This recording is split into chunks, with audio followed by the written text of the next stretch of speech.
সুপ্রিয় দর্শক, আসসালামু আলাইকুম। নেক্সাস মিডিয়া থেকে সবাইকে স্বাগতম। আমরা এখন একটা সভ্য জগতে বাস করি, কিন্তু বাংলাদেশে যে ঘটনা গত 9 জুলাই ঘটেছে, সেটা কি সভ্যতার কোনো আভাস বহন করে? যে আদিমতা, যে হিংস্রতা মানুষ দেখিয়েছে, একটা মানুষকে হত্যা করে তার উপরে উলঙ্গ নৃত্য পরিবেশন করা, 30 কেজি ওজন একটি পাথর বারবার নিক্ষেপ করা, একই মানবতা, একই সভ্যতা, একই আদিমতার এক নতুন রূপ বাংলাদেশ অবলোকন করল। বিষয়টা কোনো দলের নয়, বিষয়টা কোনো রাজনীতির নয়, বিষয়টা মানবতা, বিষয়টা একটা হিংস্রতা। বাংলাদেশে এরকম অহরহ ঘটনা অতীতে হয়েছে, ভবিষ্যতে হবে। যেখানে মানুষ থাকে, যেখানে সভ্যতা থাকে, সেখানে কিছু ক্রাইম অবশ্যই হবে, যেটা মানুষ একেবারেই শূন্যে নিয়ে আসাটা খুবই ডিফিকাল্ট। আর যখন একদল মানুষ মৃতদেহের উপর নাচে, যখন পাথর ছুঁড়ে মারে,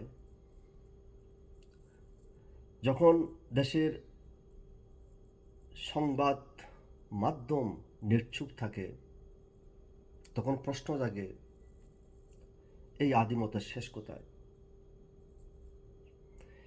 আপনাদের মনে আছে আওয়ামী লীগের আমলে হিরো আলমকে প্রহার করা হয়েছিল, যে জন্য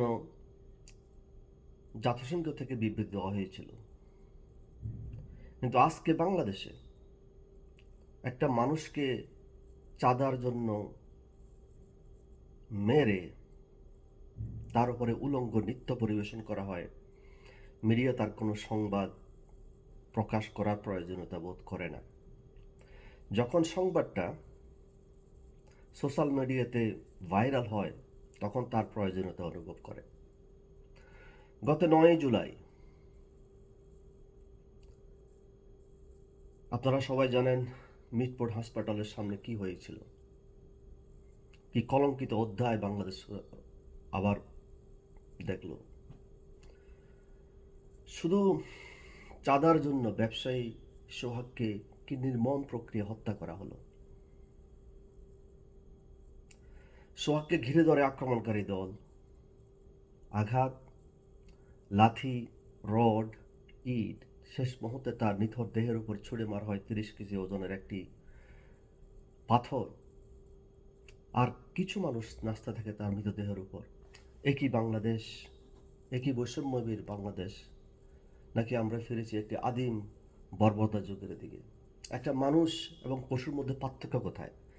মানুষ যখন বংশবৃদ্ধি করে, পশুও বংশবৃদ্ধি করে। যে তফাৎটা মানুষ এবং পশুর মধ্যে থাকে, সেটা হলো মানুষ তার বিবেকবোধ নিয়ে কাজ করে, তার বিবেককে জাগ্রত করে, এবং সেই কনসিয়াসলি মেক এ ডিসিশন। এটাই মানুষ এবং পশুর মধ্যে পার্থক্য। আমরা বলি ধিক্কার বাংলাদেশের এই মিডিয়ার নীরবতাকে, যারা সবসময় সরকারের তল্পি বাহু হিসেবে কাজ করে। মিডিয়া হলো একটা সমাজের দর্পণ, যেখানে কোনো অনিয়ম হবে, অঘটন হবে, হত্যা হবে, কোনো দর্শন হবে, দুর্নীতি হবে, মিডিয়া তা নিরপেক্ষভাবে মানুষের কাছে পরিবেশন করবে। সেটা হলো মিডিয়ার ভূমিকা থাকা উচিত। একটা মিডিয়া একটা মানুষকে এভাবে, শুধু একটা এই শুধু সোহাগ না, এখন দেখেন বাংলাদেশে গত 11 মাসে যা হয়েছে, মিডিয়ার কি ভূমিকা ছিল আপনারা সবাই জানেন। এখন আপনারা হয়তো বলবেন, আপনি 17 বছর কোথায় ছিলেন? আরে ভাই, 17 বছরের দোহাই দিয়ে তো আপনি কোনো হত্যা, কোনো দর্শন, কোনো অনিয়মকে নিয়ম পরিণত করতে পারেন না। আওয়ামী লীগের আমলে আপনাদের মনে আছে যে বিশ্বজিৎ হত্যাকাণ্ড, আবরার হত্যাকাণ্ড, তারপরে এটা রাষ্ট্রীয়ভাবে তো কখনো এটাকে পৃষ্ঠপোষকতা করা হয়নি, গভর্নমেন্ট থেকে কোনো সাপোর্ট দেওয়া হয়নি, এবং মিডিয়াকে কোনো সাপ্রেস করা হয়নি, বা মিডিয়াকে বলা হয়নি যে এই সংবাদ তোমরা কভার করো না। বিশ্বজিৎ হত্যাকাণ্ড ছিল একটা আলোচিত হত্যাকাণ্ড, আবরার হত্যাকাণ্ড তো আলোচিত হত্যাকাণ্ড, এবং আপনারা দেখেছেন ওই হত্যাকাণ্ড ঘটার পরে সরকারের পক্ষ থেকে খুবই স্ট্যান্ড নেওয়া হয়েছে এবং মিডিয়া সে নিরপেক্ষভাবে তাদের মতো করে সংবাদ পরিবেশন করে, যাতে মানুষ জানতে পারে যে হত্যার পিছনে রহস্য কী এবং যাতে হত্যাকারী শাস্তি নিশ্চিত হয় সেটা মানুষ প্রতিবাদ করেছে এবং সংবাদ পরিবেশন করেছে। সেই বিশ্বজিৎ হত্যাকাণ্ডেরও বিচার হয়েছে, তার হত্যাকারীদেরকে ফাঁসি দেওয়া হয়েছে। আর আবরার হত্যাকাণ্ড সম্পর্কে আপনারা কি বলবো, সবাইকে হত্যার ফাঁসির আদেশ দেওয়া হয়েছে, কিন্তু যখন এই সরকার বা ইউনিট সরকার ক্ষমতায় আসলো, তাদের যখন হাজার হাজার মানুষকে কারাগার থেকে বের করে দেওয়া হলো বা বের করতে সহযোগিতা করা হলো সরকারের পক্ষ থেকে, ওই আবরার হত্যাকাণ্ডের প্রথম যে 1, 2, 3, 4, 5 যে আসামিগুলো ছিল সবগুলো কারাগার থেকে বেরিয়ে গেল, এবং তার পিছনে ছিল জামাত এবং শিবিরের একটা সূক্ষ্ম কৌশল।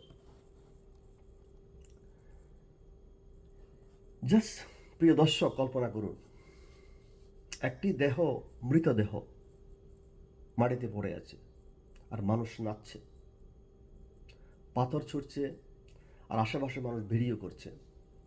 আমাদের মানবিকতা কোথায়? এ কি বাংলাদেশের স্বপ্ন আমরা দেখেছিলাম? আপনারও মা আছে, বোন আছে, ভাই আছে, যদি এই হত্যাকাণ্ড আপনার জন্য হতো তাহলে আপনার যে অনুভূতি কি হতো? এটা কোনো রাজনৈতিক বিষয় নয়, এটা মানবতার বিষয়, এটা সভ্যতার বিষয়, এটা ভব্যতার বিষয়, একটা অনুভূতির বিষয়। আজ সরকার পক্ষ থেকে বাংলাদেশে যে গত 11 মাসে যে মবগুলো হচ্ছে বা মানুষকে পিটিয়ে মারা হচ্ছে, সে রাষ্ট্রীয়ভাবে তার পৃষ্ঠপোষকতা করা হচ্ছে। It has been patronizing from the head of the state, এবং বিএনপি এবং জামাত তার নেতৃত্ব দিয়ে আসতেছিল। আজ সেই বিএনপিও একদিন মবের শিকার হবে, এবং শুরু হয়েছে অবশ্যই। আপনারা দেখেছেন গত 3-4 দিনে কি হচ্ছে বাংলাদেশে। আগুন যখন লাগে, আগুন দেখে না যে পাশের ঘর বা পাশের বিল্ডিংয়ে এটা কি আওয়ামী লীগ না বিএনপি। আগুন যখন লাগে তখন তার সে আগুন অটোমেটিক্যালি সারাদিকে ছড়িয়ে পড়ে। আপনারা যখন মব সৃষ্টি করবেন, সে মব একসময় বিএনপি দেখবে না, জামাত দেখবে না, এনসিপি দেখবে না, এই মব সবাইকে গ্রাস করবে। এটাই অবধারিত, এটাই নিয়ম।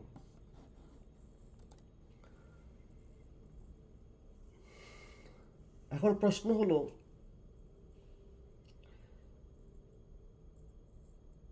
বর্তমানে যে সরকার মবকে জাস্টিফাই করতেছে এবং মবের বিরুদ্ধে কোনো অ্যাকশন নিচ্ছে না, এবং তাদের বারবার বলে আসছে যে মব বলে কিছু নেই, যারা মবের কথা বলে তারাই মব সৃষ্টি করতেছেন, তারা একটা pressure group. What a joke, what a funny story. আমি জানি না এদের বোধোদয় কবে হবে, এদের কনসিয়াসনেস কবে জাগ্রত হবে। আজ সোহাগ, কাল হয়তো আমি বা আপনি। মব জাস্টিস এখন বাংলাদেশের নিয়মে পরিণত হয়েছে, আর মিডিয়া, প্রশাসন, রাজনীতি সবাই চুপচাপ দাঁড়িয়ে আছে। এই যেন এক উলঙ্গ নৃত্য বাংলাদেশ পরিবেশন করতেছে। আমরা কোথায় যাচ্ছি? এই আদিমতার শেষ কোথায়? এই বর্বরতার শেষ কোথায়? এই অপশাসনের শেষ কোথায়? প্রিয় দর্শক, এখনই সময় আমাদেরকে জেগে ওঠার, এখনই সময় আমাদের প্রতিবাদ করার। আর নয় মব জাস্টিস, আর নয় হত্যা। বাংলাদেশের যে স্বপ্ন নিয়ে স্বাধীনতা ছিনিয়ে এনেছিল, যে স্বপ্ন আজ ধুলোটিত। আজকে বাংলাদেশের মানচিত্র এবং স্বাধীনতা এক শকুনের হাতেই নিমজ্জিত। এই শকুন থেকে বাংলাদেশকে বাঁচাতে হবে, আমাদেরকে জাগ্রত হতে হবে, এবং আমরা এই ধরনের হত্যাকাণ্ডের তীব্র নিন্দা এবং ঘৃণা জানাবো। আমরা সোহাগকে যারা হত্যা করে তাদেরকে অবিলম্বে তাদেরকে যেন আইনের আওতায় নিয়ে আসা হয়, এবং এরকম হত্যাকাণ্ড যেন বাংলাদেশে আর না গঠিত হয় তার তীব্র আহ্বান জানাবো। আজ এ পর্যন্তই, সঙ্গে থাকুন। Thank you, thanks for watching, see you again.